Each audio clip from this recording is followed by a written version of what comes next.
Bom dia para todos os presentes e todas as presentes. Boa tarde, boa noite, boa madrugada para quem me assiste online. Bom, na aula de hoje a gente vai falar sobre a Convenção Americana de Direitos Humanos. Nas últimas aulas, a gente veio falando da Declaração Universal de Direitos Humanos e falamos que a declaração é um documento unilateral e que a própria nomenclatura já diz que é uma declaração. Ou seja, isso significa que não houve a assinatura de Estados-partes, mas que é um documento, então, que tem uma natureza de recomendação e que vai trazer os princípios fundamentais de direitos humanos no seu texto. Quando a gente inicia o estudo da Convenção, a coisa já muda de figura. Na Convenção, olha que interessante, a gente vai ter a assinatura dos Estados, que vão se submeter à Comissão e à Corte Interamericana de Direitos Humanos.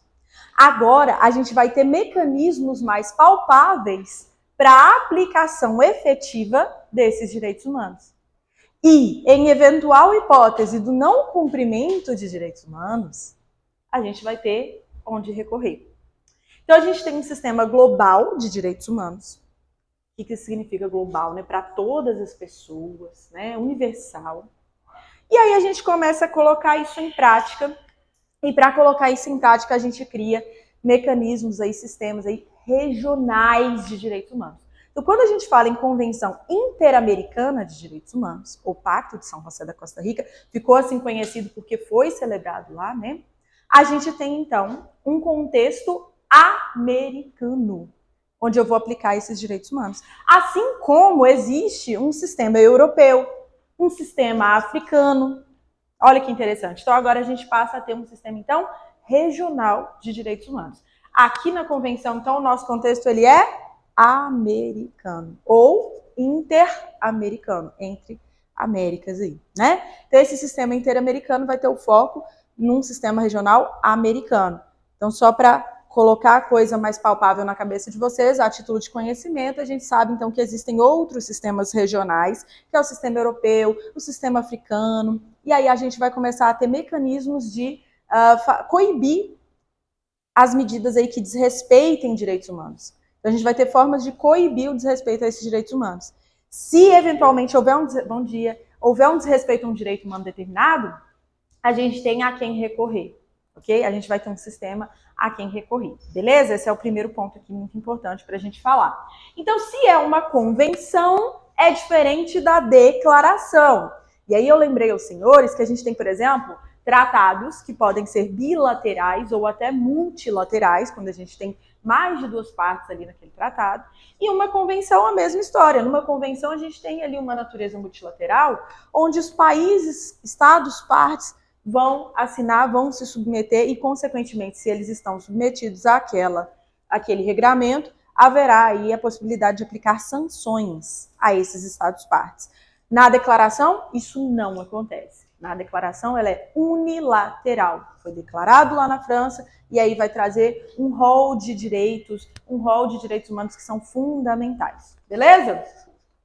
Na convenção, então, a gente tem algumas pontuações a fazer.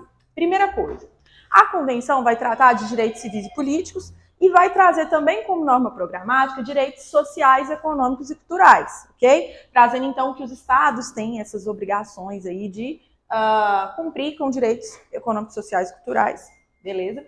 E aí a gente vai ir pontuando os principais direitos. A gente vai dividir a nossa aula de convenção em duas partes. A primeira, a gente vai tratar dos direitos principais que estão na convenção, aquilo que cai pelo CRS da PMMG, como cai e quais são as pegadinhas. E vamos falar também da diferença entre a corte e a comissão, beleza? Por que eu já gosto de dar uma pontuada leve, assim, rápida na corte e na comissão desde o início? Só para que vocês possam compreender, então, que aqui a coisa está mais palpável. Olha que interessante, gente. A gente teve o Pacto de São José da Costa Rica, em 69, que até então não tinha sido incorporado no ordenamento jurídico brasileiro. E aí vocês vão se lembrar lá das nossas primeiras aulas que a gente falou sobre a incorporação dos tratados, vocês lembram disso?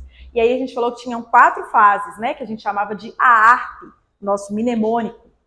E aí a gente teve esse pacto entrando para o ordenamento jurídico em 92, pelo decreto 678, ok? E aí o Brasil se submete, então, às disposições, então, da Corte Interamericana de Direitos Humanos. O que isso significa? Olha que interessante. A comissão e a Corte vão fiscalizar, então, o Brasil. Sobretudo a comissão. E aí, para dar uma palhinha para vocês, a gente ainda vai falar disso mais adiante, a título de exemplo, e aí tem várias condenações do Brasil pela comissão, tá, gente? Aí eu vou falar da diferença entre a comissão, a Corte, né? A comissão, ela é administrativa. A Lei Maria da Penha foi a principal de todas as condenações, porque deu ensejo à Lei Maria da Penha. Então, um caso aí da Maria da Penha, que ficou sofrendo por 2 décadas aí, né, teve 2 tentativas de homicídio contra ela. E nada era feito. E aí, o que a comissão fez? Condenou o Brasil. E diante dessa condenação, o Brasil cria a Lei 11.340, a Lei Maria da Penha. Né? Então é muito interessante isso, porque agora a gente vai começar a ver os direitos humanos na prática. Né? Presídio. A comissão vai até os presídios, fiscalizar os presídios. A gente teve uma condenação recente no Instituto Plástico de Sá Carvalho, lá no Rio de Janeiro, por condições que eram extremamente degradantes, né? Extremamente distantes de qualquer mínimo de dignidade da pessoa humana. E é onde surgiu o tal do duplo cômputo da pena. Então a gente começa a ver os direitos humanos na prática. E até então os direitos humanos estavam muito abstratos. E aí eu costumo brincar com vocês e falar assim, o penal é mais legal porque sempre tem alguém para contar um caso. Os direitos humanos também têm caso para contar. Os direitos humanos também é interessante. Então, Corte e comissão vão estar aqui. E isso é muito legal, porque aí agora a gente vai ver a coisa mais palpável. Tá? A coisa sendo aplicada mesmo na prática e um mecanismo para o qual eu vou recorrer se eventualmente eu tiver ali um direito humano sendo lesado. Beleza? Primeira coisa, então, vamos ir fazendo aí um esqueminha. Tá? A gente vai ir passando aqui os artigos, mesma história de DUDH, vou ir pontuando aqueles que mais caem e vou fazer um esqueminha aqui junto com vocês. Primeira coisa, então, olha lá. Artigo 1º. Os estados partes nessa convenção, então aqui a gente tem partes que vão se submeter à convenção, diferente da DUDH eu declaro, e aí todos os estados democráticos deveriam seguir aqueles princípios fundamentais de direitos humanos, é unilateral. Aqui não, aqui eu tenho os estados partes. Comprometem-se a respeitar os direitos e liberdades nela reconhecidos e a garantir o seu livre e pleno exercício a toda pessoa que esteja sujeita à sua jurisdição. Sem discriminação alguma por motivo de raça, cor, sexo, idioma, religião, opiniões políticas ou de qualquer outra natureza, origem nacional, social, posição econômica, nascimento ou qualquer outra condição social. Falou riqueza aqui? Não falou riqueza, né? A DUDH é que fala em riqueza, que é uma palavrinha-chave aí que já caiu em questões para nós. Mas, obviamente, não pode haver qualquer distinção, né? Isso aqui é um rol descritivo, né? Fica aqui amplo. Seja qual discriminação for, ela é vedada. E pessoa é todo ser humano. Nossa, que redundante. Pois é. Mas por que pessoa é todo ser humano? De novo, lembra lá da época da escravatura, por exemplo? Né? Se o exercício dos direitos e liberdades mencionados no artigo 1º não estiver garantido por disposições legislativas ou de outra natureza, os Estados partes comprometem-se a adotar, de acordo com as suas normas constitucionais e com as disposições dessa convenção, as medidas legislativas ou de outra natureza que forem necessárias para tornar efetivos tais direitos e liberdades. Se preciso for, vamos legislar sobre um determinado direito e liberdade que esteja convencionado, então, dentro da Convenção Americana de Direitos Humanos. E aí a gente começa a falar, então, de direitos civis e políticos. Conforme eu disse para vocês, a gente vai ter um rol de direitos civis e políticos elencado na Convenção Americana. Primeiro deles, direito ao reconhecimento da personalidade jurídica. Toda pessoa tem direito de reconhecimento da sua personalidade jurídica. Até aqui, ok. E aí a gente já vai fazer o asterisco no nosso primeiro artigo com grande incidência, que é o artigo 4º, no que diz respeito ao direito à vida. E aí esse é muito interessante. Com relação ao direito à vida, eu quero que vocês coloquem aí para mim, no caderno de vocês. Primeira coisa, teoria concepcionista. Por quê? Desde a concepção, há o direito à vida. Dentro do direito à vida, desde a concepção. O que é concepção? desde a concepção e que a mãe está ali durante o seu estado gestacional, né? A gente já está falando em direito à vida. E isso é muito legal. Quero que vocês entendam a lógica. Olha que lógica sensacional. Dentro do direito à vida, uma coisa que eu vou falar lá na frente é sobre a questão da pena de morte. A pena de morte, via de regra, é vedada. Mas nos países que não tenha abolido a pena de morte, ela vai poder ser aplicada. E aí, tem duas palavrinhas-chave muito interessantes. Eu não posso arbitrar a pena de morte para os maiores de 70 e os menores de idade. Menor de 18. Beleza. E com relação à mulher grávida, eu não posso aplicar. Perceba, eu posso impor a pena de morte para ela? Posso. Mas eu não posso aplicar. Por que eu não posso aplicar? Se ela não está grávida e não tem o direito à vida? Isso seria contraditório. Se desde a concepção eu já tenho que proteger esse feto, obviamente que eu não posso aplicar uma pena de morte para uma mulher grávida. Eu tenho que esperar o fim desse período gestacional para que eu possa aplicar.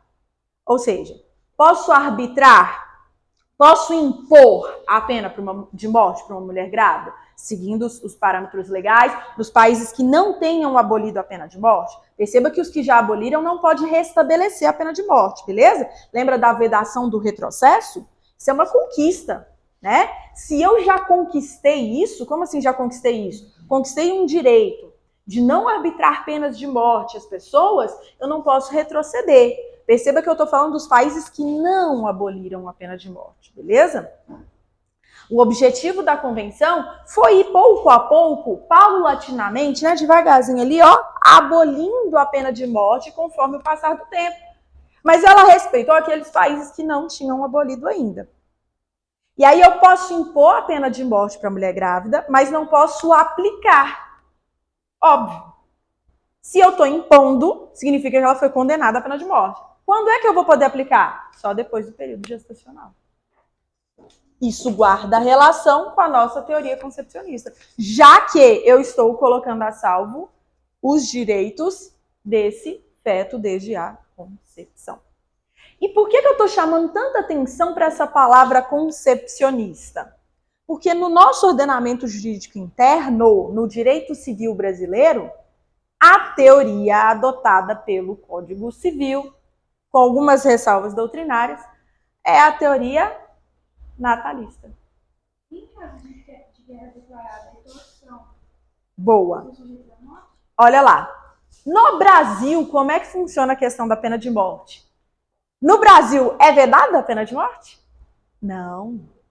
Olha que interessante. Via de regra, eu não tenho pena de morte, mas comporta a exceção que são casos de guerra declarada. Então, nos casos de guerra declarada, cabe pena de morte. Inclusive, o desertor pode ser aplicado uma pena de morte para ele, né? Então, a pessoa que está ali convocada, está ali tendo uma guerra, o exército precisa da pessoa e a pessoa simplesmente não vai, ela pode, inclusive, sofrer uma pena de morte. Então, no caso de guerra declarada, pode ter pena de morte no Brasil? Sim. Sim. Isso está lá na Constituição, inclusive. Beleza? Então, como é que funciona o ordenamento jurídico interno do Brasil? Guerra declarada pode pena de morte. É a única ressalva. De resto, não cabe pena de morte no Brasil. Beleza? Mas aí só serve aos militares. Isso. Aí, nesse nosso exemplo, seria uma pessoa civil que foi convocada e que deixou de comparecer, por exemplo, né? Então, não somente aos militares. Aqui ele ainda é civil, digamos assim, né? E sumiu. Foi um desertor. Então, gente, concepção. Desde a concepção, eu vou resguardar o direito à vida. É a primeira palavra-chave para nós aqui, porque eu já vi questões colocando que adota a teoria natalista, que é desde o nascimento. O que é teoria natalista, professora, né? É desde o nascimento. Isso está certo? Não está. Beleza? O Código Civil fala desde o nascimento e que a lei põe a salvo os direitos do nascituro. Beleza. A convenção fala em concepção. Desde a concepção eu já estou falando em direito à vida. Beleza? Então, toda pessoa tem direito que se respeite sua vida e esse direito deve ser protegido pela lei em geral desde o momento da concepção. Grifem para mim a palavra concepção. E ninguém pode ser privado da vida arbitrariamente. O que é arbitrariamente? Fora dos parâmetros legais. Se houve um respeito a todos os parâmetros legais e um determinado Estado-parte condenou alguém à pena de morte, ou seja, está privando do direito à vida, né? A pena de morte.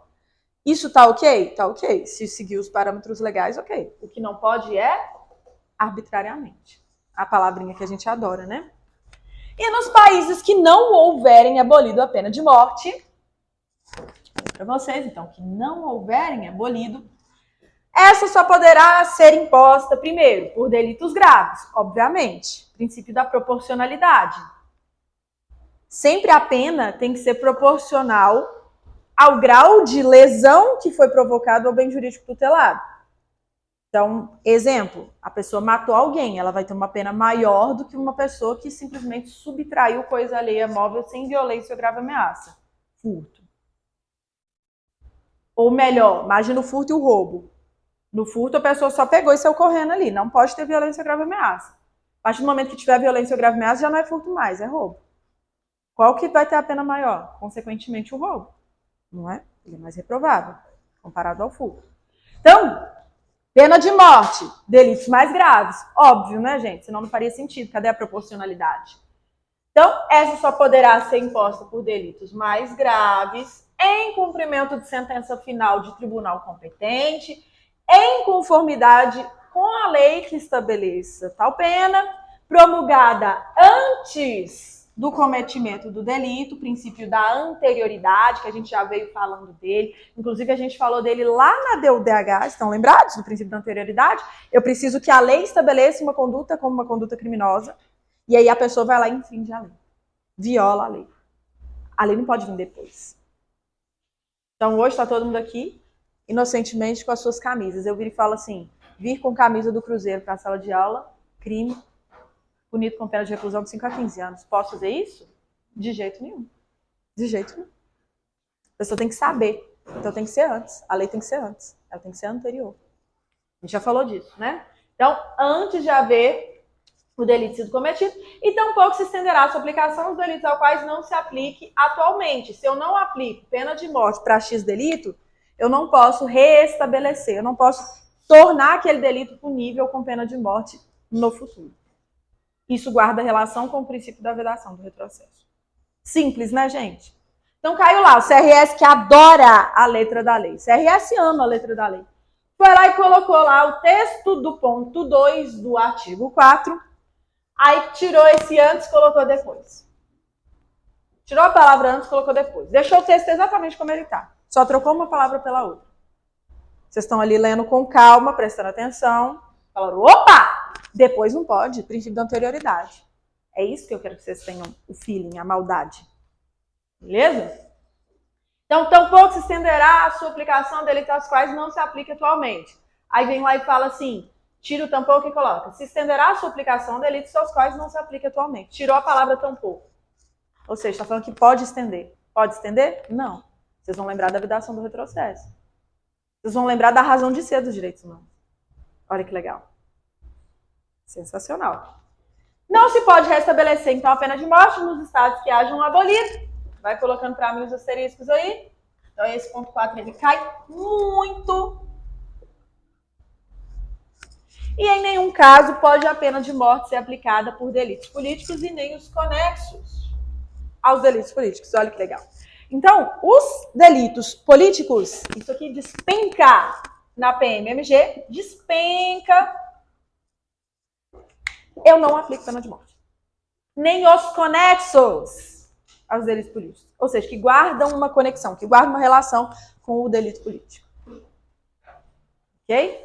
Não posso aplicar pena de morte. O que cai na prova? Falando que o crime político pode. Falando que o crime conexo ao político pode. E vai estar errado, porque a gente já aprendeu que não pode. Marquem isso aí para mim. Então, teoria concepcionista, crimes mais graves, princípio da anterioridade, vedação do retrocesso,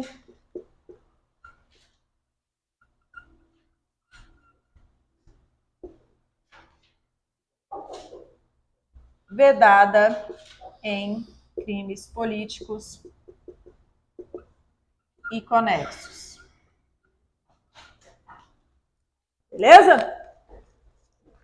Aí vem o ponto 5. Outro ponto que também despenca em prova. Eu estava falando para vocês lá na teoria concepcionista. Olha que legal esse aqui. Não se deve impor, pode até circular a palavra para mim, duas palavras que são importantes aqui, impor e aplicar, tá? Não se deve impor a pena de morte. Não se deve impor a pena de morte. A pessoa que no momento do delito,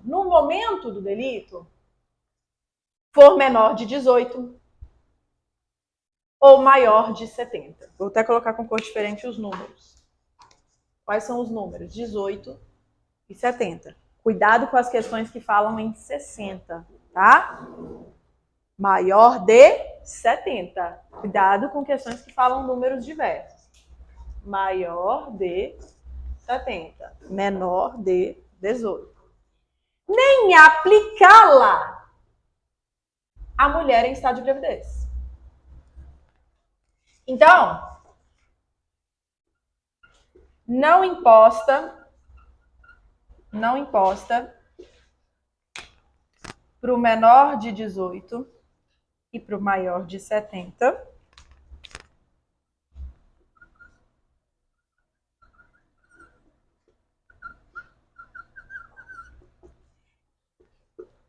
E não aplicada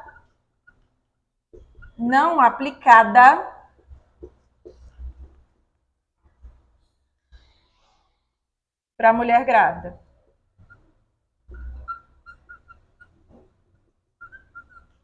Não imposta para o menor de 18 ou maior de 70.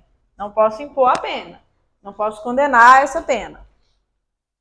Não aplicada para a mulher grávida. Posso impor a pena de morte para a mulher grávida? Posso. Eu não posso aplicar. Para eu aplicar, eu preciso esperar o termo final, né, desse período gestacional. E aí, quando acaba o período gestacional, e aí essa mulher já não está mais em estado de gravidez, aí sim eu posso aplicar. Mas enquanto perdurar o estado de gravidez, por óbvio, eu não posso aplicar. Beleza? E aí, por último, toda pessoa que for condenada à morte vai poder pedir anistia, graça, indulto, ok? E aí, obviamente, se ela fez o pedido, enquanto não for decidido esse pedido, né, eu não vou poder aplicar a pena de morte. Senão não faz sentido, né? A pessoa foi lá e fez o pedido lá de indulto, de graça, que é individual, né? Ela foi lá e pediu a graça. É concedido para ela. Só que demorou um tempinho. Aí quando é concedido, já aplicou a pena de morte. Agora já era, né? Não tem como reverter.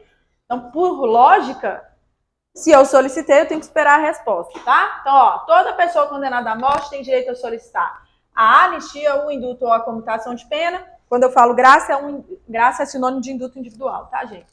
Os quais podem ser concedidos em todos os casos.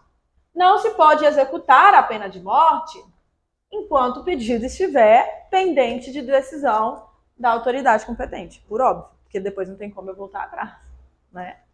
Então, não se pode executar, então vamos colocar aqui, ó, não pode executar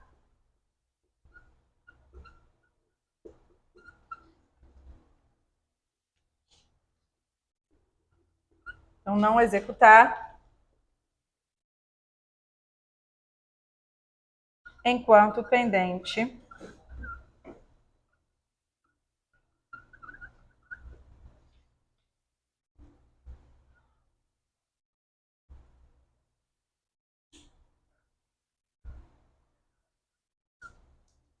indulto, anistia e comutação.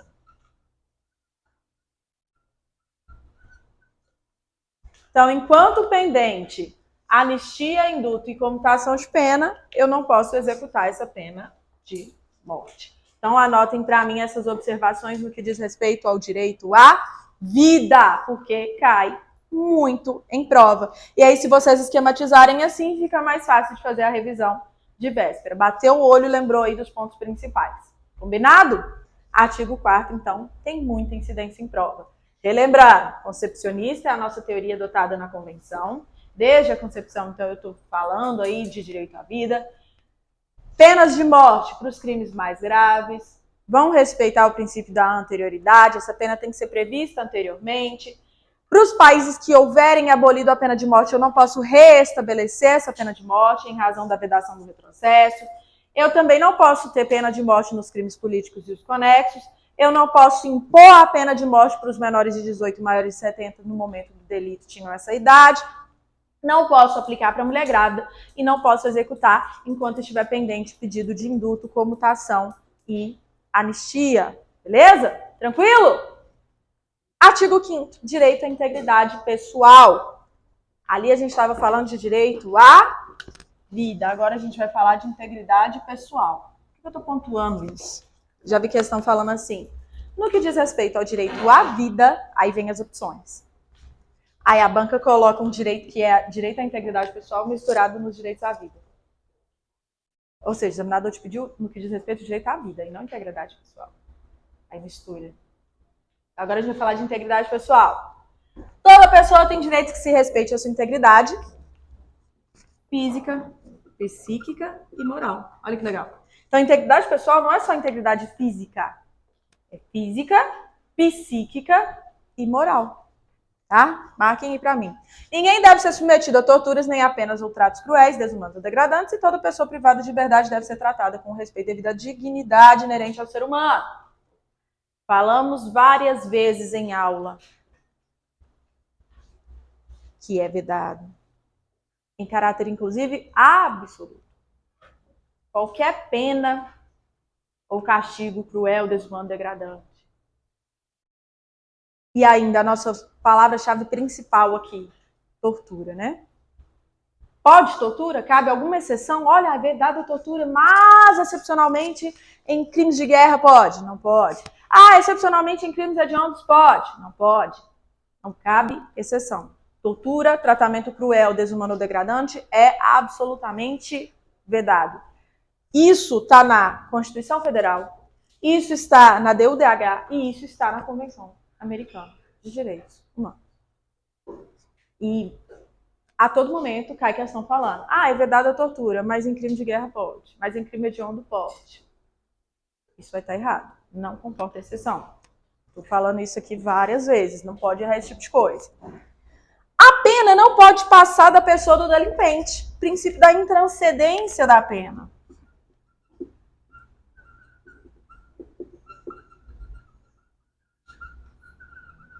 E aí, olha que legal.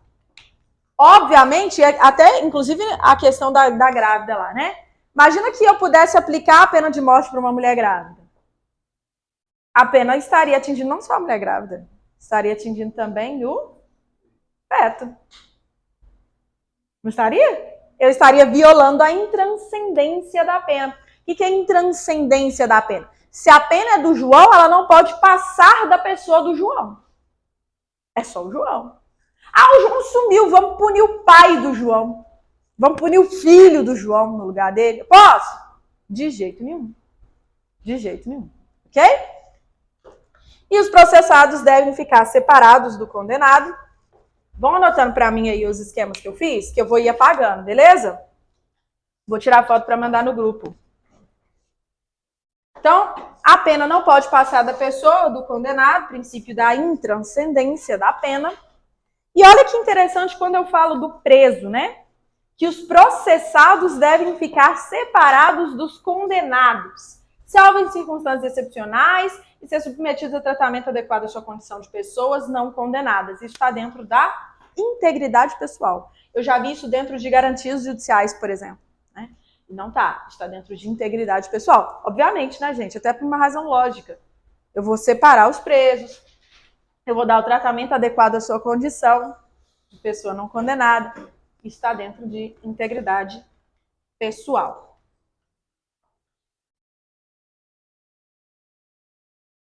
E aí, então, vamos começar a esquematizar agora essa integridade pessoal.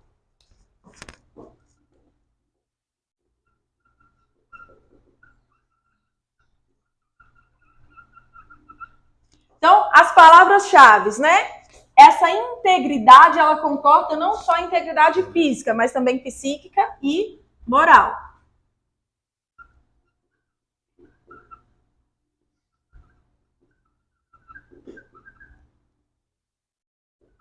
Integridade é a integridade física, psíquica e moral.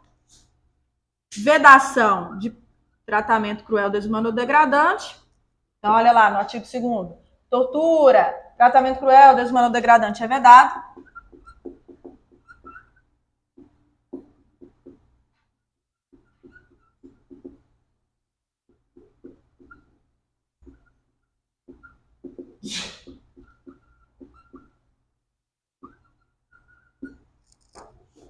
Depois, intranscendência da pena.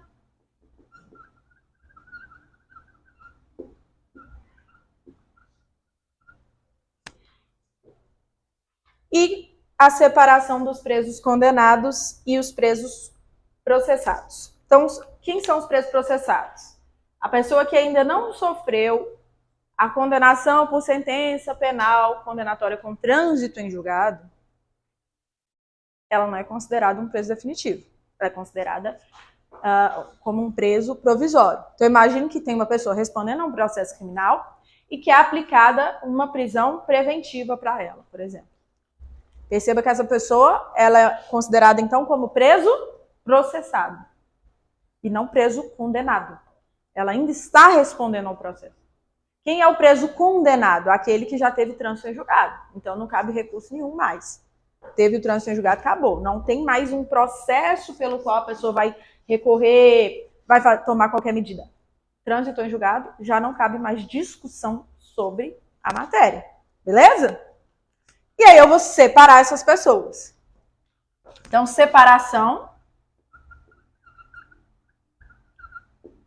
dos condenados e processados, que é sinônimo, gente, de separação do preso definitivo e preso provisório, tá bom? Os menores, quando puderem ser processados, devem ser separados dos adultos, por óbvio, e conduzidos a tribunal especializado com a maior rapidez para o seu tratamento. E aí, com base no Estatuto da Criança e do Adolescente, o menor de idade, ele não comete crime, mas ele comete ato infracional análogo ao crime tal. Então, se um menor matou alguém, ele não cometeu crime, mas ele cometeu ato infracional análogo ao crime de homicídio. O que vai acontecer com ele? Ele vai responder com base no Estatuto da Criança e do Adolescente, podendo vir a ser internado pelo período máximo de 3 anos. Então, ele pode ficar privado da sua liberdade, num estabelecimento especializado. Obviamente, eu não posso misturar esse menor num presídio convencional junto com adultos, né? Então, é o que nos diz o artigo 5º. E eu tenho também o tribunal especializado. Eu tenho as varas da criança e adolescente, a vara da infância e da juventude, né? Depois, as penas privativas de liberdade devem ter finalidade. Ah, esse é ótimo. Devem ter finalidade o ré-ré. Ré-ré. Você estava aqui na aula do ré-ré? Estava não? Reforma e readaptação. Isso despenca. Vamos só colocando aqui, ó. Separação dos menores.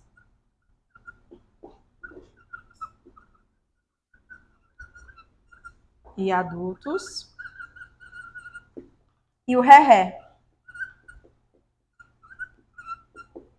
Quem é o ré-ré? Reforma e readaptação. Para a Convenção Americana de Direitos Humanos, qual é a finalidade dessa pena? É só punir? Não. Não é só punir. Então, essas penas privativas de liberdade, elas devem ter por finalidade essencial. Então, quando eu privo alguém da liberdade, eu estou visando a reforma e a readaptação social nos termos da Convenção Americana de Direitos Humanos. Ré-ré, reforma e readaptação. Isso cai muito em prova.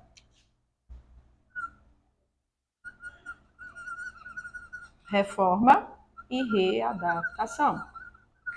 Vocês vão lá na hora da prova e falam assim, eu lembrei do ré-ré, mas não lembrava o que significava. Né? Então, reforma e readaptação. Reforma e readaptação. Reforma e readaptação. Beleza? Combinado? Então, essa é a finalidade essencial da PPL.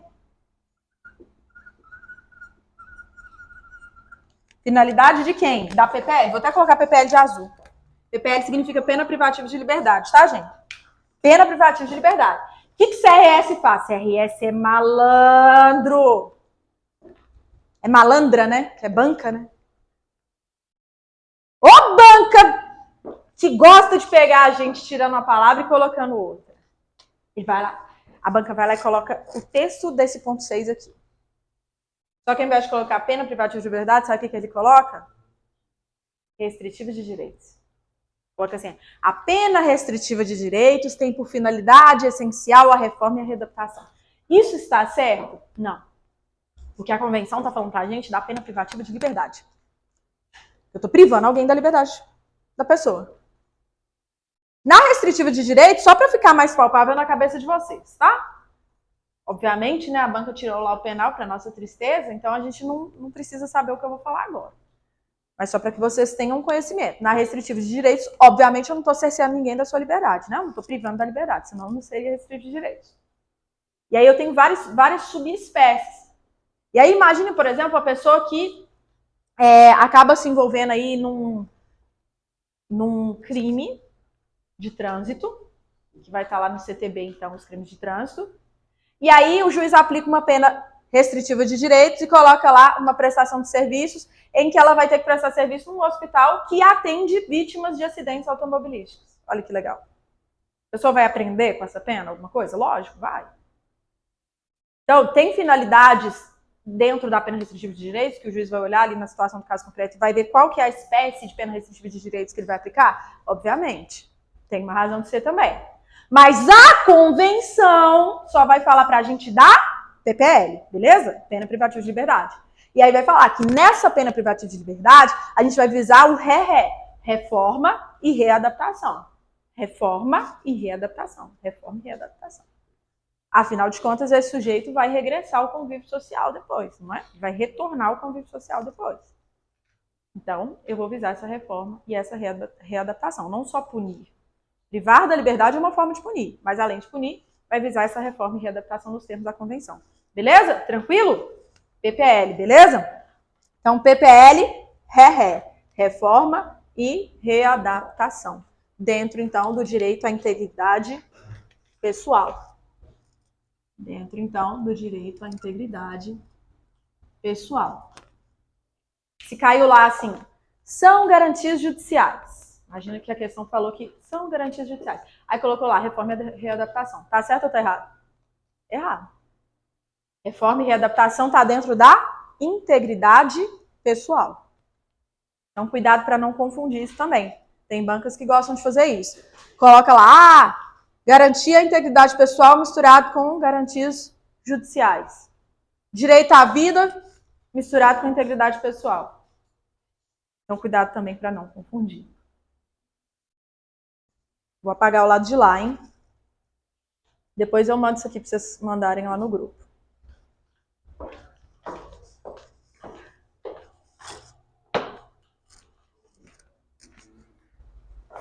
Então, pode colocar para mim aí o asterisco no artigo 5º e, sobretudo, lá no ponto 6, que a PMMG gosta bastante de falar em reforma e readaptação, de tirar PPL e colocar PRD, e aí torna a assertiva uma assertiva incorreta.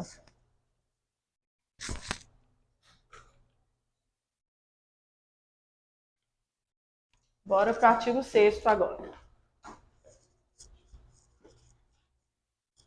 A Convenção dedicou um artigo só para falar da proibição da escravidão e da servidão. Então, a gente falou muito em tortura, vedação da tortura. Falamos disso tanto no texto constitucional quanto no texto da DH. Falamos novamente disso no texto da convenção, dentro da integridade pessoal. E aí vem o artigo 6º falar especificamente da proibição da escravidão e da servidão. Imaginem vocês que a questão te pediu direitos de integridade pessoal. Aí coloca lá, são direitos de integridade pessoal. Aí coloca lá, a proibição da escravidão. Vai estar errado, porque não está dentro de integridade pessoal. Só tomem cuidado com esse tipo de pegadinha, beleza? Por isso que eu estou chamando a atenção de vocês para os títulos dos artigos. Isso não vai estar no 5º, isso vai estar no 6º, tá? Então tem banca que gosta de fazer isso.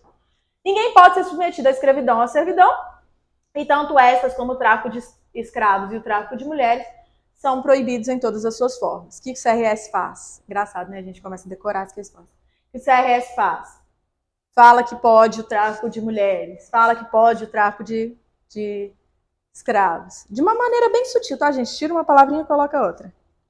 Pode? De jeito nenhum. Inclusive, já falei em outras oportunidades, que são considerados direitos absolutos. O direito de não ser escravizado e o direito de não ser torturado. Porque não comporta exceção. Todos os direitos são direitos que eu posso colocar ali como direitos relativos, porque eu vou ter uma ponderação e, em determinados casos, um direito sobressai a outro. Beleza. Mas dois que não comportam relativizar, não comportam exceção alguma, são esses. O direito de não ser escravizado e o direito de não ser torturado. E aí vem a convenção falar disso de novo. Pelo amor de Deus, esse tipo de pegadinha aqui pra nós já ficou bem batida, né? Não vamos cair nisso. Ninguém deve ser constrangido a executar trabalho forçado. Ah, essa é muito boa. Trabalho forçado, pode colocar pra mim um asterisco aí no ponto 2. Obrigatório.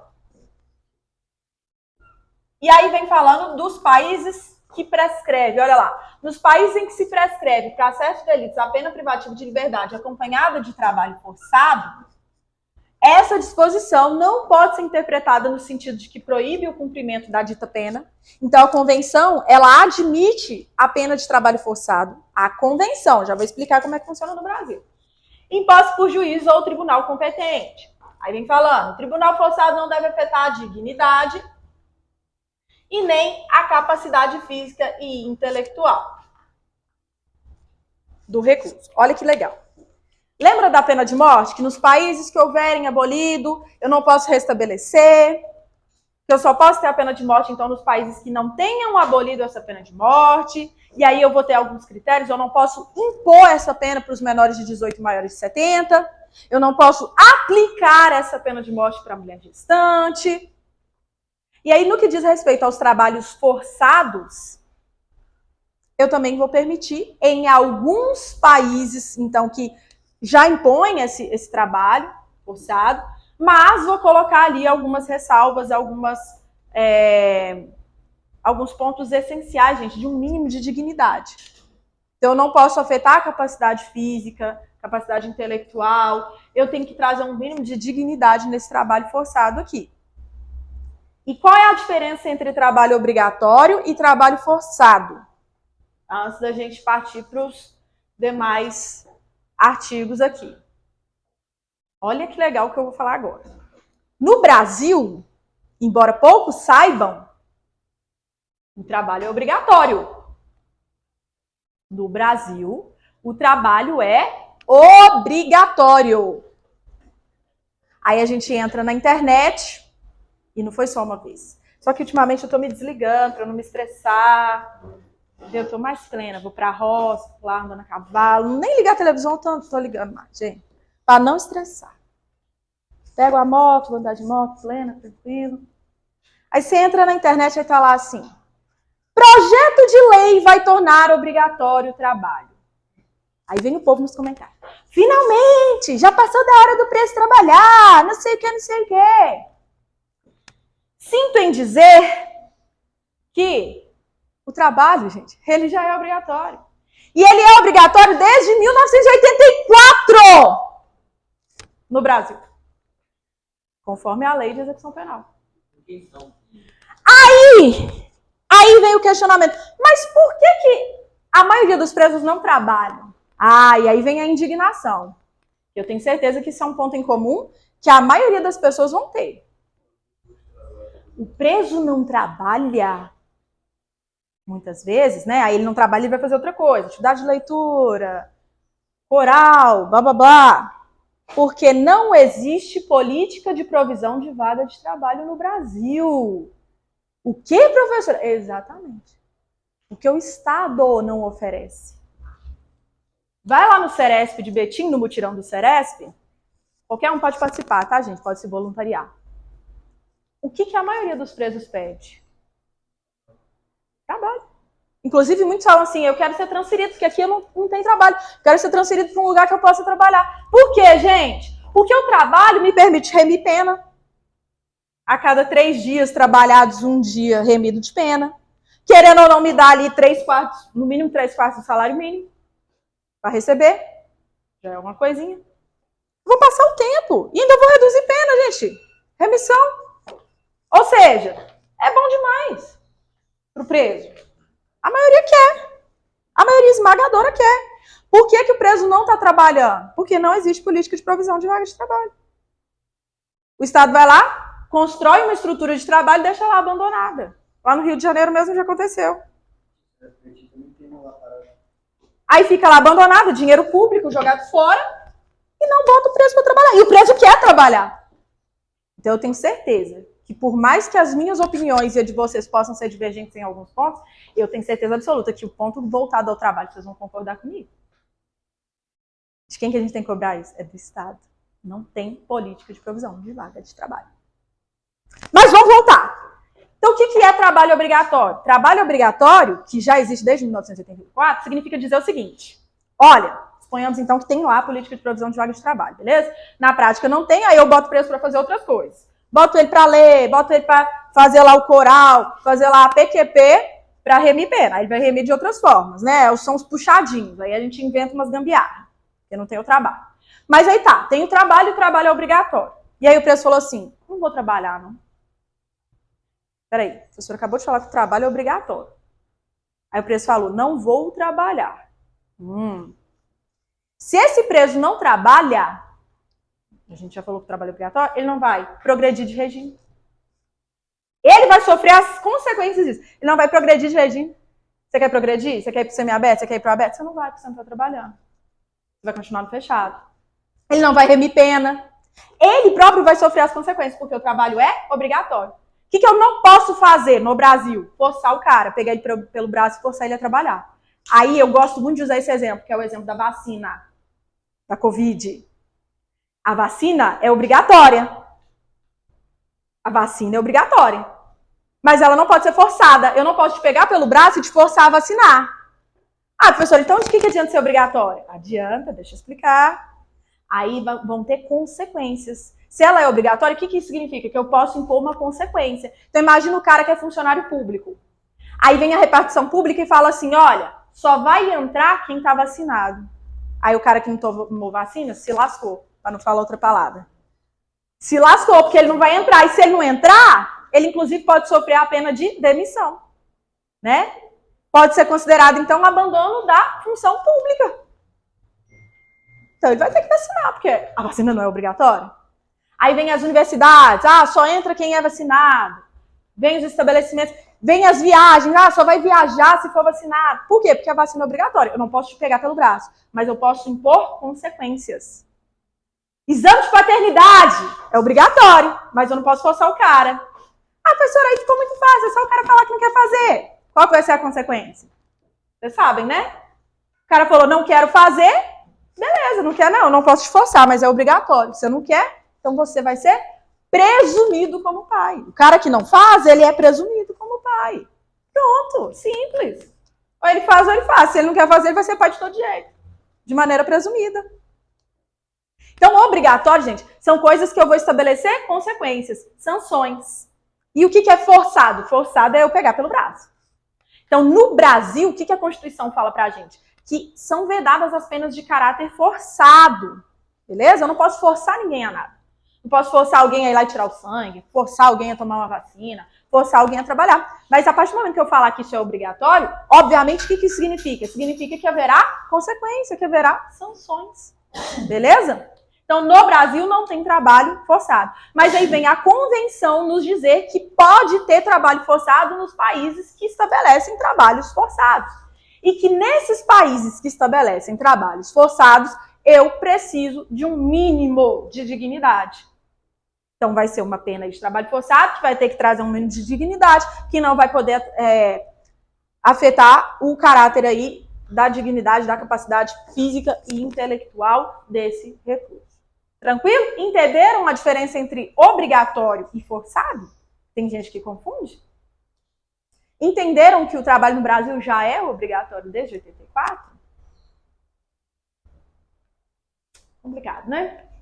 Não constituem trabalho forçado ou obrigatório para efeitos desse artigo. Aí vem, os trabalhos e serviços normalmente exigidos da pessoa reclusa em cumprimento de sentença ou resolução formal expedida pela autoridade judiciária competente. Exemplo, né? Imagina o exemplo que eu acabei de dar de PRD, pena restritiva de direitos. Aí o cara foi condenado a prestar serviço num hospital que atende vítimas de acidentes automobilísticos. Isso é trabalho obrigatório ou forçado? Não, não é considerado, beleza? Tais trabalhos ou serviços devem ser executados sob a vigilância e controle da autoridade pública e os indivíduos que executarem não devem ser postos à disposição de particulares, companhias ou pessoas jurídicas de caráter privado.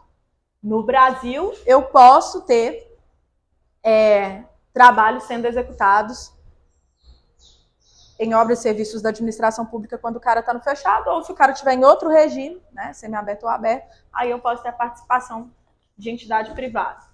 O serviço militar nos países onde se admite a isenção por motivos de consciência, o serviço nacional que a lei estabelecer em lugar daquele. Então, imagina que a pessoa foi convocada para um serviço militar.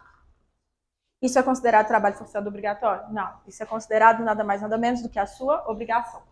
Serviço imposto em caso de perigo ou calamidade, que ameaça a existência e bem-estar da comunidade. E o trabalho é um serviço que faça parte das obrigações cívicas normais. Nada disso é considerado trabalho obrigatório. Então só tome cuidado, né, gente? Isso aqui, para mim, é uma razão lógica. Imagino para vocês também. É bem óbvio, né? Mas, o que pode cair na hora da prova? Vamos lá.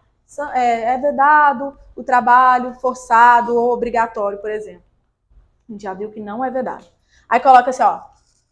O serviço como obrigação cívica, ele é considerado um trabalho forçado ou obrigatório. Isso vai estar errado. Não é considerado. O serviço militar vai ser considerado um trabalho forçado obrigatório. Isso está errado. Não é considerado. O serviço imposto numa pena, dentro aqui do serviço normalmente exigido da pessoa reclusa, é considerado trabalho forçado obrigatório. Vai estar errado. Então, são exceções.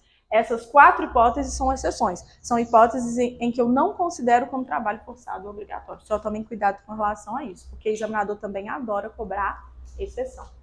Beleza? Entenderam a diferença entre forçado e obrigatório? Muito legal, né? Sensacional.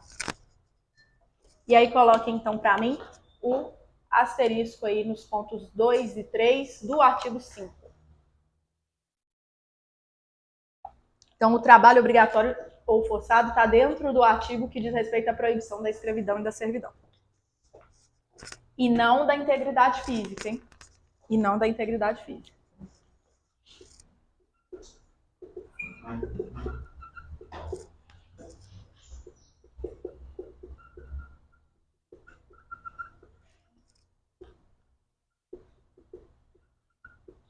Aí coloca ela para mim.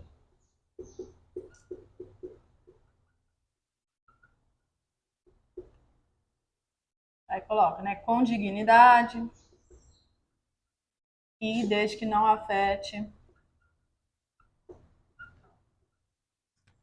a capacidade física e intelectual.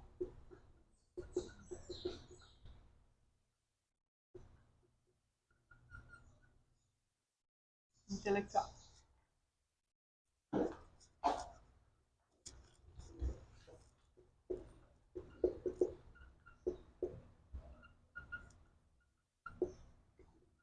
Serviços normais, militares ou exigidos da pessoa reclusa.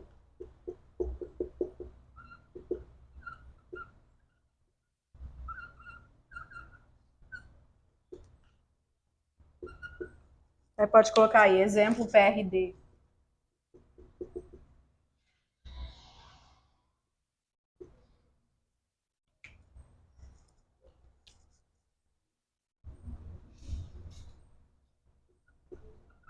Não são forçados. obrigatórios. Beleza? Artigo 7º, liberdade pessoal. Cuidado para não confundir liberdade pessoal com integridade pessoal. Vamos lá. Toda pessoa tem direito à liberdade e à segurança pessoal. Cuidado com questões que falam em liberdade e segurança individual. Ninguém pode ser privado da sua liberdade física, salvo pelas causas e nas condições previamente fixadas pelas constituições políticas dos Estados-partes ou pela lei de acordo com elas promulgadas. Ninguém pode ser submetido à detenção ou encarceramento arbitrários. Já marca a palavrinha arbitrário aí. Posso submeter a detenção, encarceramento, desde que seguindo os ditames legais. Toda pessoa detida ou retida deve ser informada das razões da sua detenção e notificada sem demora. Ah, muito bom isso. Sem demora da acusação ou acusações formuladas contra ela. Aí a gente entra, gente, numa parte que a convenção, uma observação que eu queria fazer para vocês, ela não fala do prazo. Ela fala assim, ó, palavras-chave dela, tá? Sem demora, prazo razoável, isso são palavras-chave da convenção. Aí vem as questões e coloca assim, em 24 horas, ou em até 48 horas, coloca para nós o prazo. Essa assertiva vai estar o quê? Errada. Cuidado com isso, que isso despenca em prova. Então, ó, sem demora, tá? Por quê, gente? Porque é o ordenamento jurídico interno que vai estabelecer o que é sem demora para o Brasil. Entende? Então, quem vai estabelecer os prazos? Código de Processo Penal, por exemplo. A convenção não me traz, beleza? Então, sem demora da acusação ou acusações formuladas contra ela. Marca esse sem demora para mim, de preferência da cor que vocês usam aí para prazo, tá? Toda pessoa detida ou retida deve ser conduzida sem demora, olha o sem demora se repetindo. A presença de um juiz ou outra autoridade autorizada pela lei a exercer funções judiciais e tem direito a ser julgada dentro de que eu acabei de falar, prazo razoável, as palavras-chave. Posso apagar aqui? Vou esquematizando aqui. Então, sem demora, prazo razoável, tem nada de 24 horas aqui não, nada de 48 horas aqui não. Cuidado com essas questões. Então, prazo razoável ou a ser posta em liberdade sem prejuízo que se prossiga o processo. Sua liberdade pode ser condicionada a garantias que assegurem o seu comparecimento em juízo. E aí a gente lembra do quê? Audiência de custódia, que antes era regulamentada pela resolução número 213 do CNJ. A gente não tinha previsão legal da audiência de custódia e passamos a ter com a lei 13.964, que foi gerado pacote anticrime. Não foi isso? Foi, né? Então, olha lá. Aqui a gente vai guardar a relação com a audiência de custódia, tá bom? E aí, as nossas palavras-chave são sem demora e prazo razoável. A convenção não traz um prazo pra gente, tá bom? A convenção não traz um prazo pra gente. Toda pessoa privada da liberdade tem direito de recorrer a um juiz ou tribunal competente, a fim de que se decida sem demora, de novo a palavra sem demora, sobre a legalidade da sua prisão ou detenção e ordene a sua soltura, se a prisão ou a detenção forem ilegais. E nos Estados-partes cujas leis prevêem que toda pessoa que vier a ser ameaçada de ser privada da sua liberdade tem o direito de recorrer a um juiz ou tribunal competente a fim de que se decida sobre a sua liberdade, sobre a legalidade de tal ameaça, tal recurso não pode ser restringido nem abolido. Né? No nosso caso aqui, vamos pensar no habeas corpus. E o recurso pode ser interposto pela própria pessoa ou por outra pessoa. Ninguém deve ser detido. Ai, tá. Beleza, vou parar aqui. Então, artigo 7º, o ponto 6. E aí as nossas palavras-chave em liberdade pessoal. As principais, né? Primeiro, liberdade e segurança pessoal.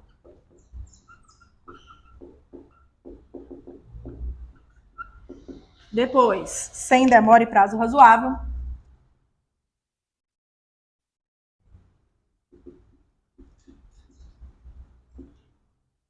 Cuidado com as questões que falam em 24 horas, 48 horas ou qualquer outra coisa diversa disso.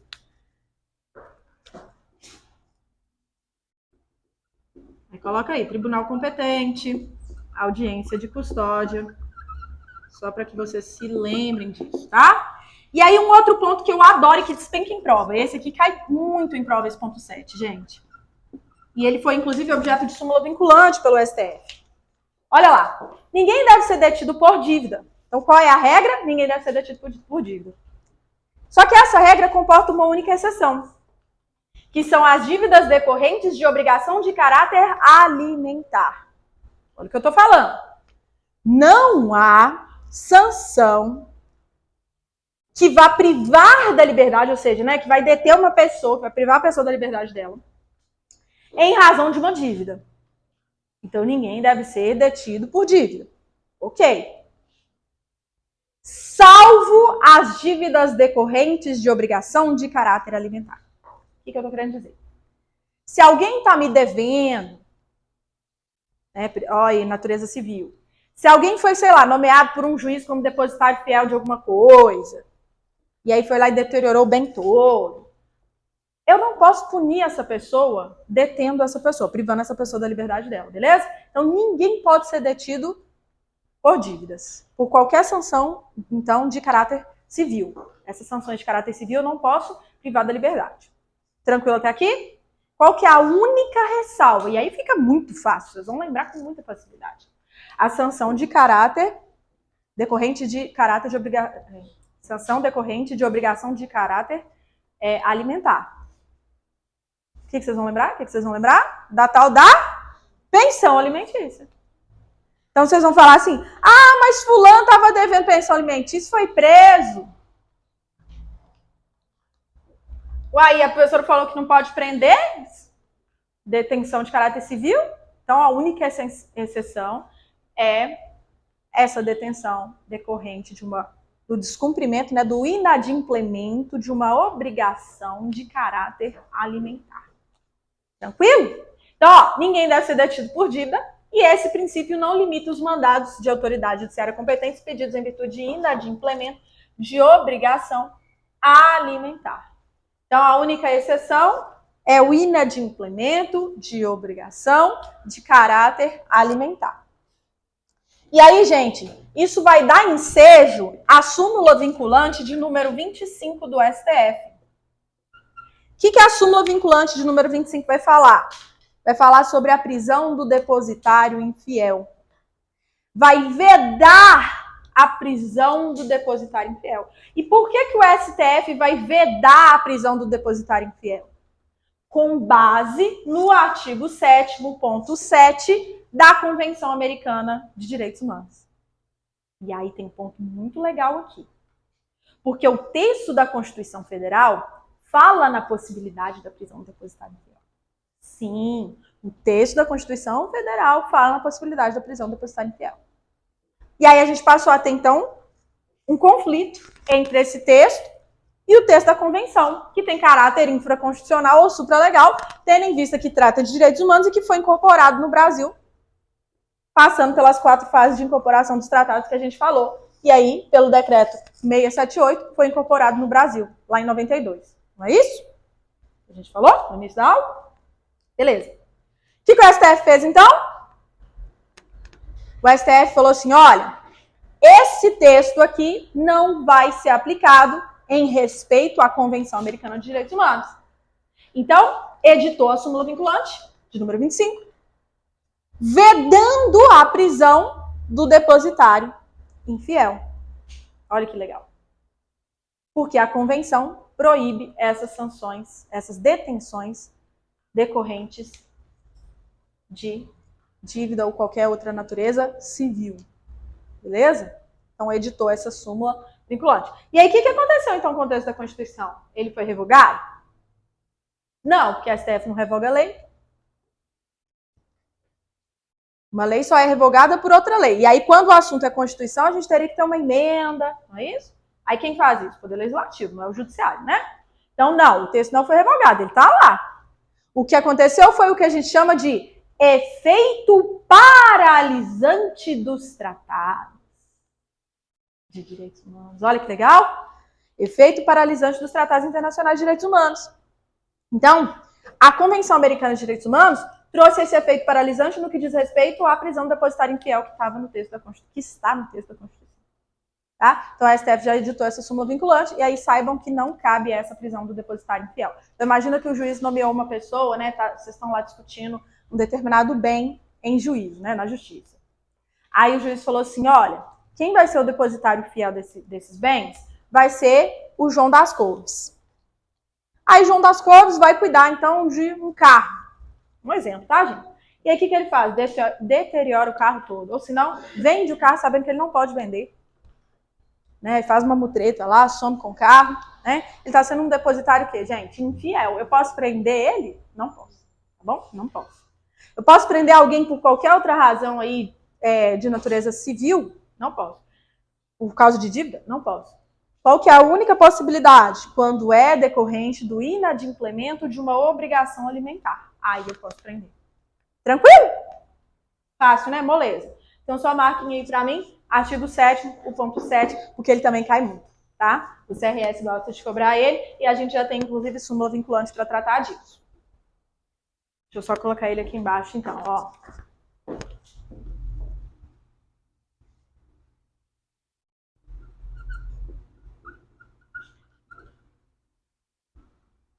Não cabe detenção por dívida / civil. Então, não cabe detenção civil, tá, gente? Salvo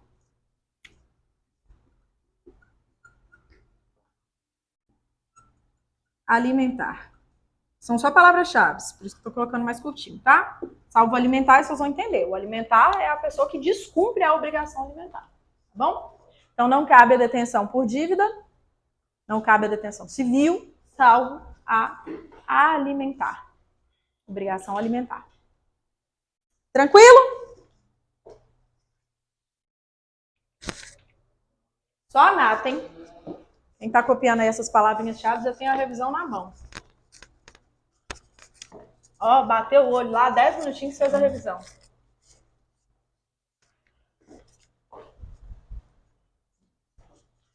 Garantias judiciais. Toda pessoa tem direito de ser ouvida com as devidas garantias e dentro de um prazo razoável. Aí, de novo, entra para nós o tal do prazo razoável, né? Que são palavras-chave dentro do texto da Convenção.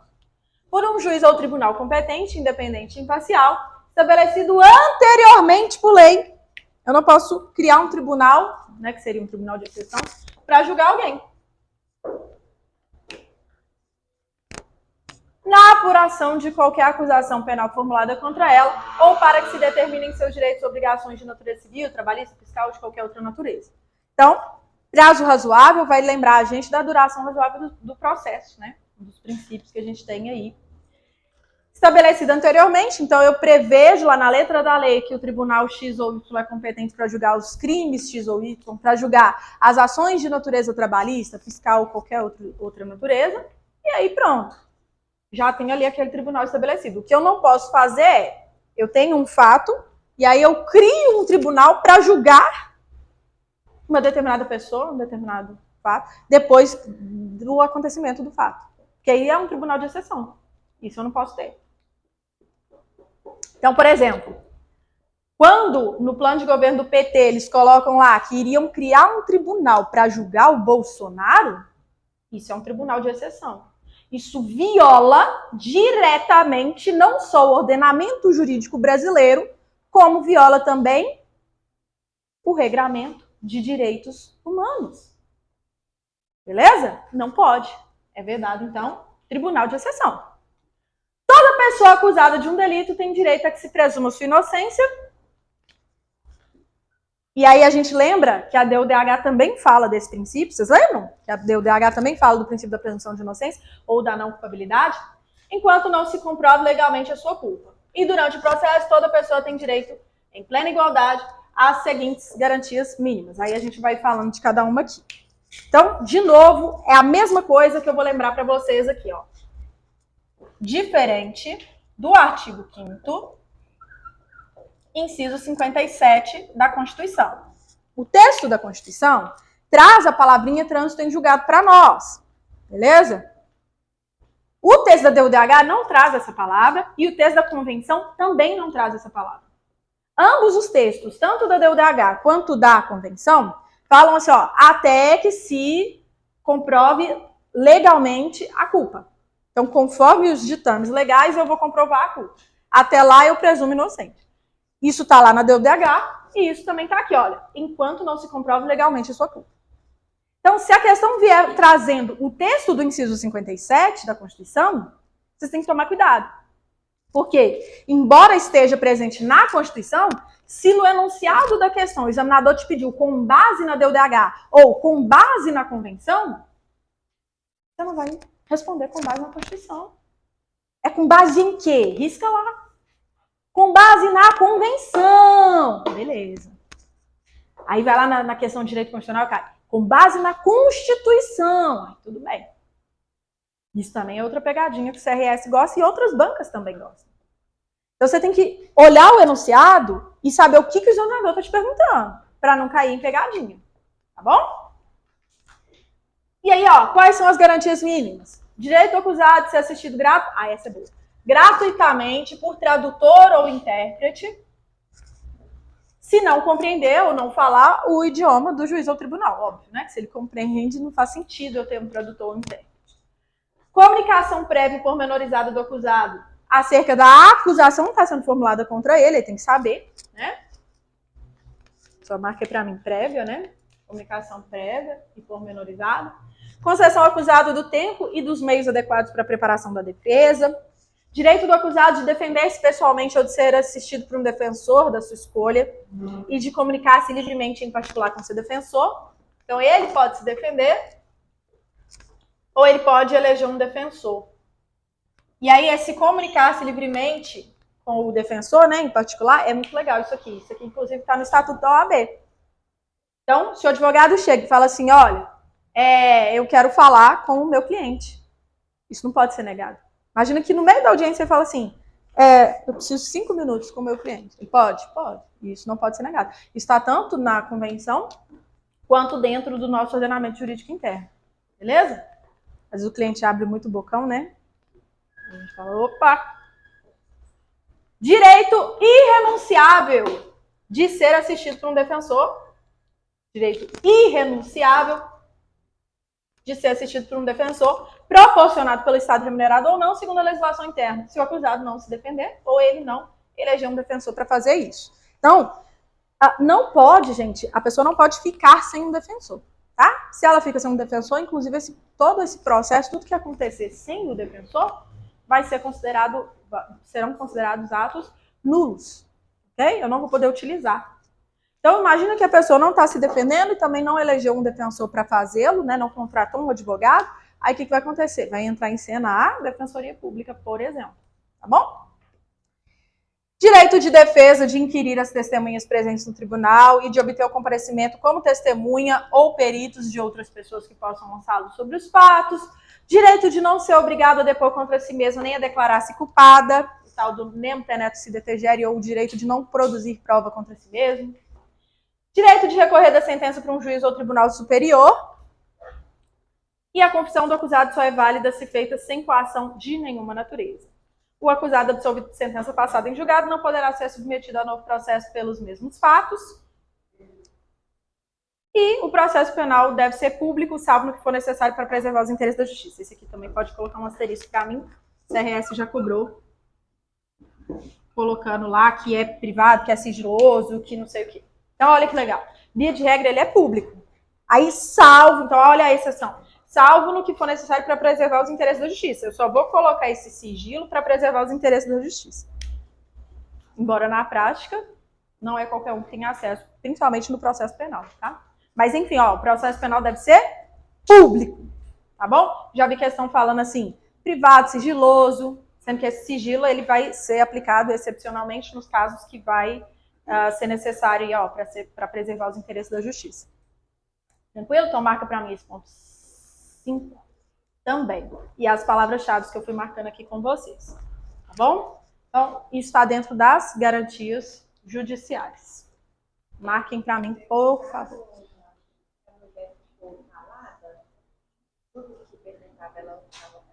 Aham. Entra nisso aí, né?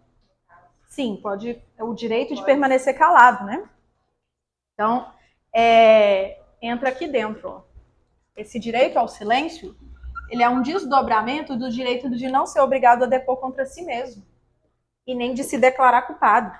Se eu não tenho a obrigação de depor contra mim mesma, eu vou ficar calado, então, né? Porque o que eu falar vai ser usado contra mim, então eu vou ficar calado, né? Esse direito ao silêncio é um desdobramento do direito de não produzir prova contra si mesmo. Expressão do latim do nemo tenetur si detegere no nosso processo penal. Ok? Que também está presente no artigo 5º da Constituição. Então, essas são as garantias judiciais. Marquem para mim aí, para a gente poder passar para o artigo 9º. Posso apagar aqui?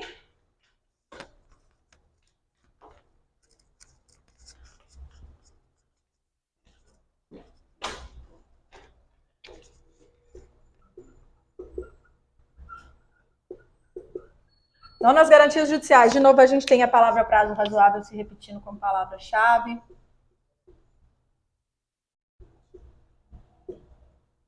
Anteriormente. É a mesma lógica do princípio da anterioridade, tá, gente?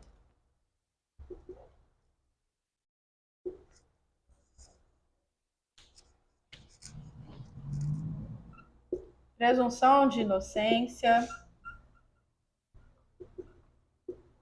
Daqui a pouco eu vou contar um negócio para vocês, bem polêmico. Tradutor, intérprete. São direitos, né, que a pessoa tem.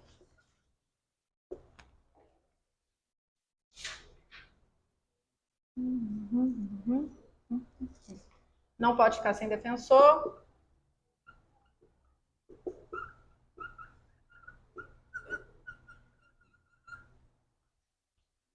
Processo penal público. Estou colocando só os principais, tá, gente? Vou colocar aqui, ó. Direito de não produzir prova contra si, né?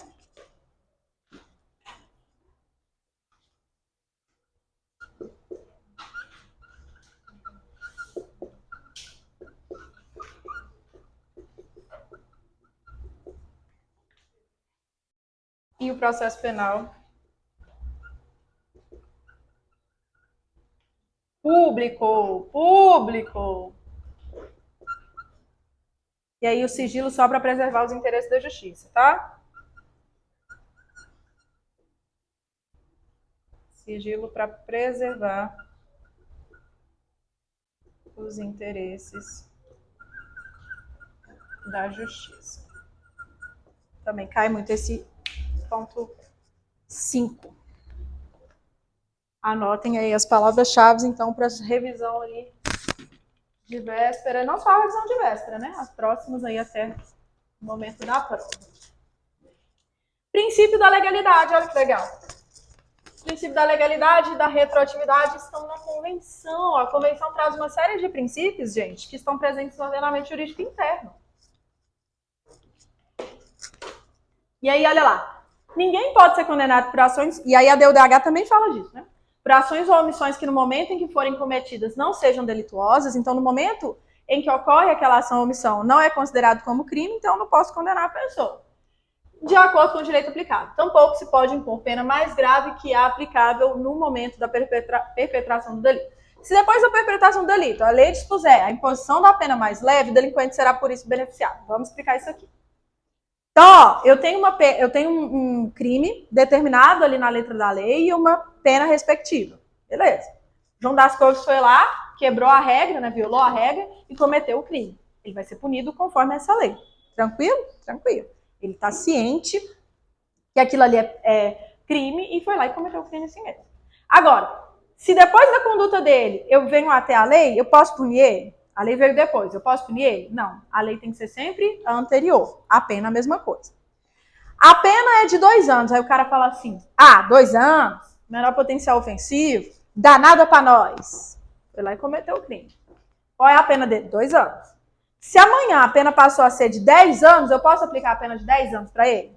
Não posso. Por que não, gente? Por uma razão muito óbvia. O princípio da legalidade significa que eu preciso da lei para limitar o poder de punir do Estado. O Estado não vinha aí com arbitrariedades para punir quem convém punir, quem não convém ele não pune. Só para vocês terem uma noção do contexto histórico, na Alemanha tinha lá um crime que era de violar o sentimento do povo alemão. Oi? Violar o sentimento do povo alemão? Exatamente. Professora, o que é o sentimento do povo alemão? Pois é, aí depende se eu gosto mais do A ou do B. Se o B é meu amiguinho, não, o B não violou, não. Se o A é inimigo do Estado, não, o A violou. O que é isso? Arbitrariedade. Um abuso aí desse poder, né, punitivo estatal, está excedendo aos limites. Aí eu pergunto para vocês, que limite, né? Porque nesse caso aqui não tem limite. Então, a lei, ela vem para limitar. Não posso ter, por exemplo, um crime desse tipo aí que eu tô falando para vocês, que seria uma coisa aberta, né? A lei tem que ser o máximo taxativa possível, né? Mais estrita possível. E aí, quando vem isso, essa questão da anterioridade, seria muito fácil eu burlar a lei, então. Eu preciso de lei? Vamos criar uma lei, então. Eu não gosto do cruzeirense, eu crio a lei aqui agora e vou punir por vir com a camisa do Cruzeiro. E eu sou cruzeirense, tá? Não é nada contra o Cruzeiro, não. É só porque você tá com a camisa diferente, então você vai virar meu exemplo. Posso fazer isso? Não posso. Não posso fazer isso. Mas sabe, por exemplo, você cometeu um crime em 2010, ele só foi julgado em 2023. Eu vou ser julgado com base nas leis, né? De 2010 ou 2023? Ótima pergunta. Então, com base na lei do momento da ação ou omissão. A menos que eu tenha uma nova lei que seja mais favorável. Aí, tudo bem. E aí, sua pergunta ela é ótima. Por quê? Olha que legal, gente. É com base na lei aplicável no momento da ação ou da omissão. Princípio da atividade no que diz respeito ao tempo do crime. Isso é regra de direito penal. Ótimo. Mas e se eu tenho uma lei mais benéfica? Professor, então a lei mais benéfica pode aplicar? E se for maléfica não pode? Aí vocês vão concordar com uma coisa. Mas vocês não gostem dessa regra. Quando a lei é mais benéfica, eu pergunto para vocês, ela está suprimindo garantias? Suprimir é o mesmo que excluir garantias. Ela está excluindo garantias? Não está. Pelo contrário, ela está trazendo novas garantias. É por isso que quando ela é benéfica, ela pode ser aplicada. Porque ela não está suprimindo garantias. Agora, qualquer lei que vai suprimir garantias, aí eu não posso aplicar. Desse negócio de anterioridade e retroatividade maléfica, é nada mais, nada menos que um desdobramento do princípio da legalidade. Entendeu? Respondi a sua pergunta? Tá? Então aí vem a parte final, ó. Se essa lei beneficia, aí eu posso aplicar, porque aí eu não estou suprimindo garantias. Pelo contrário, eu estou trazendo novas garantias. Olha que legal. Diga. Aí não está falando, mas se nem for cometido dentro de um período de lei temporária excepcional. Boa. Aí lá em direito penal, quando a gente tinha as aulinhas de direito penal, tinha uma ressalva, que são os casos de lei excepcional ou temporária. Ou também nos casos de crime continuado e permanente, né? Na lei excepcional temporária, eu aplico a lei vigente no momento dos fatos, né? Aquela lei ali excepcional temporária, independente da lei posterior. Mesmo que a lei posterior for mais benéfica. Exemplo, quando teve Copa do Mundo no Brasil. A gente teve os crimes da Copa, olha o lobby da FIFA, né? E aí, exemplo, o cambista. A pena era muito mais severa, mais grave, do que a pena que a gente tem hoje no Estatuto do Torcedor. E aí aquela lei só valia enquanto perdurasse a Copa do Mundo no Brasil. Acabou a Copa, acabou a lei. Professor, então isso significa que houve abolício crimes? Ou seja, não tem esse crime mais? Não. Se foi cometido na vigência da lei excepcional temporária, eu vou punir com base na lei excepcional temporária, mesmo que ela não esteja mais vigente depois do seu prazo final, do seu termo final. Olha que legal, né? Então aqui a gente tem o princípio da anterioridade e da legalidade dentro do texto da convenção. Beleza? Tranquilo? Lei excepcional temporária. Mesmo tendo uma lei posterior mais benéfica, eu não vou aplicar. Por quê? Porque essa lei ela é específica para aquele período de tempo, quando ela é temporária, ou para aquela situação excepcional, quando é o caso de lei excepcional. Tá bom? Só respondendo aí a pergunta de vocês. Então, o artigo 9º vai falar para a gente do princípio da legalidade e da retroatividade benéfica. O artigo 10 vai falar do direito à indenização. Olha que legal. Toda pessoa tem direito de ser indenizada conforme a lei, no caso de haver sido condenada em sentença passada em julgado por erro judiciário. Então, o próprio texto da convenção vai trazer para a gente que erro do judiciário comporta uma indenização. Marquem para mim aí, então, a palavrinha indenização nos casos de erro judiciário. Isso já poderia ser utilizado no próprio ordenamento jurídico interno como base. Mas eu uso não só o ordenamento jurídico interno, eu tenho essa regra, esse regramento, dentro do texto da convenção que eu posso usar como base para pleitear uma indenização. Ok? Proteção da honra e da dignidade, no artigo 11. Então, toda pessoa tem direito ao respeito à sua honra e ao reconhecimento da sua dignidade. A gente viu que no texto da DUDH, a gente também viu a proteção da honra lá. No texto da Constituição, esse direito à honra vai se repetir.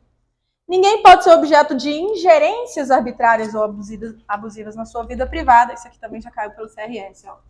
Na sua família, no seu domicílio ou em sua correspondência. Nem de ofensas ilegais à sua honra ou reputação. Marca aí para mim. O CRS também já cobrou esse ponto 2 aqui. E toda pessoa tem direito à proteção da lei contra tais ingerências ou ofensas. Se eu tenho o direito de proteção, a lei tem que trazer os mecanismos para coibir ingerências ou interferências a esses direitos, né?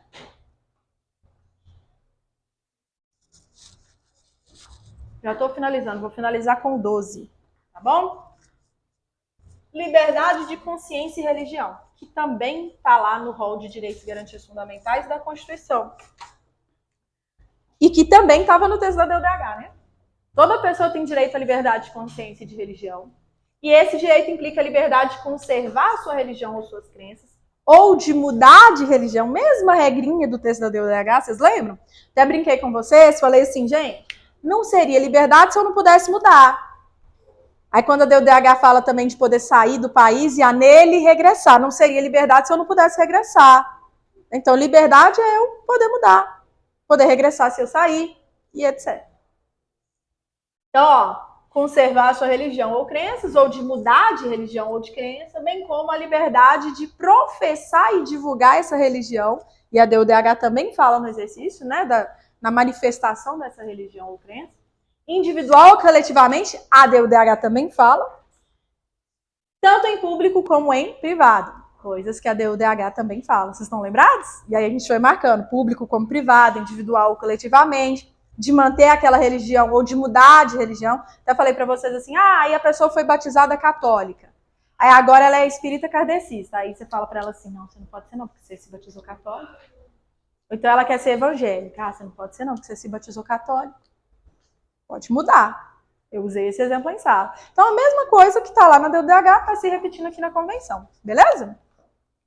Ninguém pode ser objeto de medidas restritivas que possam limitar a sua liberdade de conservar a sua religião ou as suas crenças, ou de mudar de religião ou de crença. Olha que legal. Medidas restritivas que possam limitar essa liberdade. Olha que legal o exemplo que eu vou trazer para vocês de um julgado do STF, só para ficar mais claro esse regramento, tá? Na cabeça de vocês. Tem religiões que no sábado a pessoa vai guardar o sábado. Então ela não trabalha no sábado, ela não estuda no sábado, ela não faz prova no sábado, né? Que são os adventistas de sétimo dia. E aí, vocês concordam comigo que se eu, por exemplo, aplico uma prova no sábado, eu estou restringindo, eu estou limitando essa liberdade da pessoa de exercer essa religião, dela ser adventista de sétimo dia? Porque, afinal de contas, é um dia que, pela religião dela, perceba que não é uma frescura da pessoa. É a religião da pessoa, a gente tem que respeitar. Pela religião dela, ela não faz prova no sábado, por exemplo.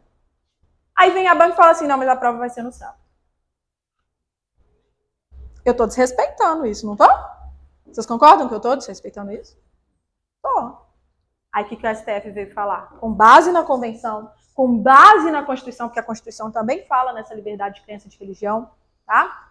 Também fala nessa questão de não poder restringir ou limitar esses direitos, né?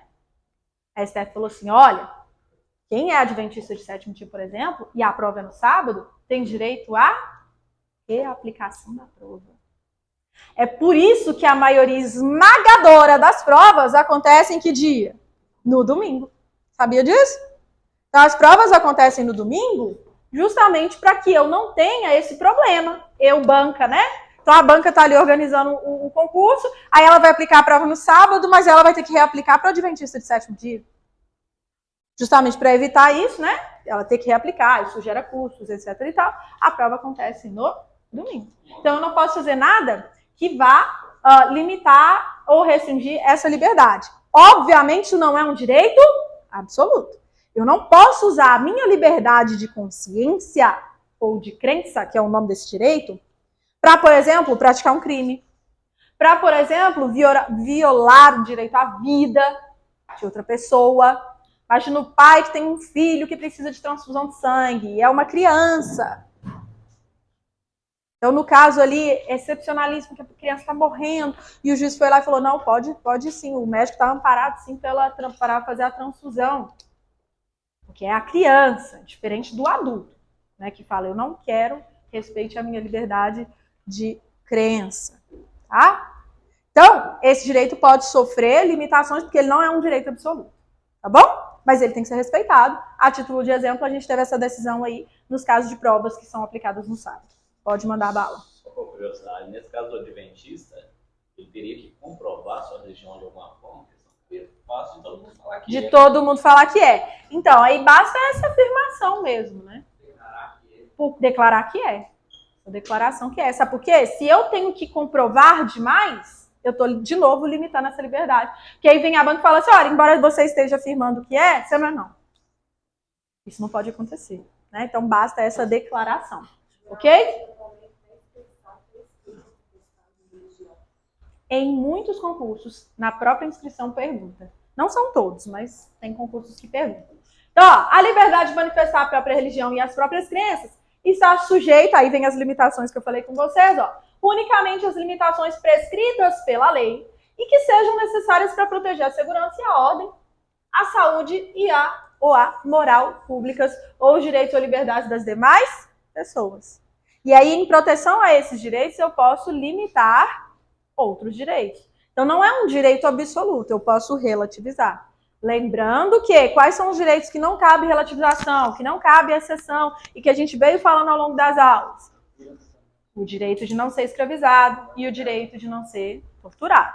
Beleza? Eu vou sempre lembrar desses direitos para os senhores e senhoras. Os pais, e quando for o caso, os tutores, têm direito a que seus filhos ou pupilos recebam uma educação religiosa e moral que esteja de acordo com as suas próprias convicções. E aí, relembrando para vocês o texto da Constituição, né, que o Estado é laico e que eu não posso, por exemplo, impor que uma criança vai ter que estudar uma determinada religião. Ela pode estudar várias religiões, mas uma determinada religião não. Olha que legal.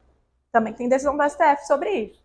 Então, por exemplo, a matéria de ensino religioso, ela pode ser obrigatória? Sim, desde que ela traga várias religiões.